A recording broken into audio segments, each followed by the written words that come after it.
حضرت علی شیر خدا، فجر کا وقت تھا، ہاتھ میں چھڑی پکڑی تھی، 63 سال عمر مبارک تھی، کوفے کی جامع مسجد میں نماز پڑھانے آ رہے تھے۔ ہر دروازے پہ دستک دیتے، اٹھو الصلاۃ خیر من النوم۔ رستے میں حضرت علی لوگوں کو جگاتے جگاتے آئے۔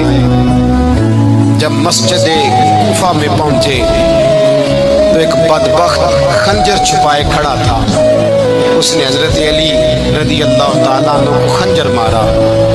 وہ دوستانہ جو 10 سال کی عمر میں شروع ہوا تھا، جب شیر خدا کو خنجر لگا تو پتہ لفظ کیا تھے؟ فزت برب الکعبہ، لوگوں رب کعبہ کی قسم میں کامیاب ہو گیا، میری زندگی دین کے کام آ، میں کامیاب ہو گیا۔ حضرت علی کی داڑھی ساری لہو سے بھر گئی۔ حضرت شیر خدا فرمایا کرتے تھے کہ دفعہ میں بڑا بیمار ہوا، میرے سے اٹھ کے کھڑا نہیں ہوا جاتا تھا، حضور تیمارداری کرنے آئے تو میں نے کہا یا رسول اللہ پتہ نہیں بچوں گا کہ نہیں۔ حضور نے فرمایا علی نہیں، تو اس وقت دنیا سے جائے گا جب تیری داڑھی لہو سے رنگین ہو جائے گی۔ شیر خدا کہتے ہیں جب زخم لگا تو میں نے نیچے جھکا کر دیکھا تو داڑھی لہو سے بھری ہوئی ہے۔ میں نے کہا بس وہی کامیاب ہو گیا۔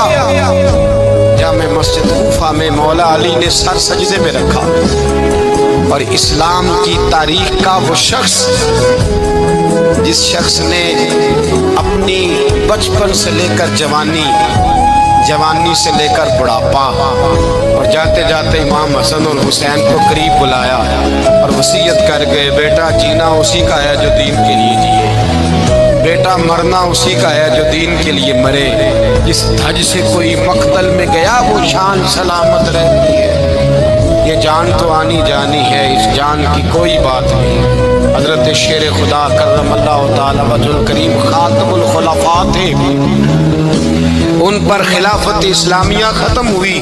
حضرت علی رضی اللہ تعالیٰ عنہ جس دن وصال ہوا، آپ کے بیٹے کہتے ہیں اس رات مولا علی نے خزانے کا مال سارا ایک رات پہلے تقسیم کیا اور پھر جس جگہ مال خزانہ ہوتا تھا وہاں 2 نفل پڑھ کے کہا اے اللہ میں نے تیرے بندوں کی امانت تیرے بندوں تک پہنچا دی ہے۔ زندگی دین کے نام کر کے وہ شیر رخصت ہوئے۔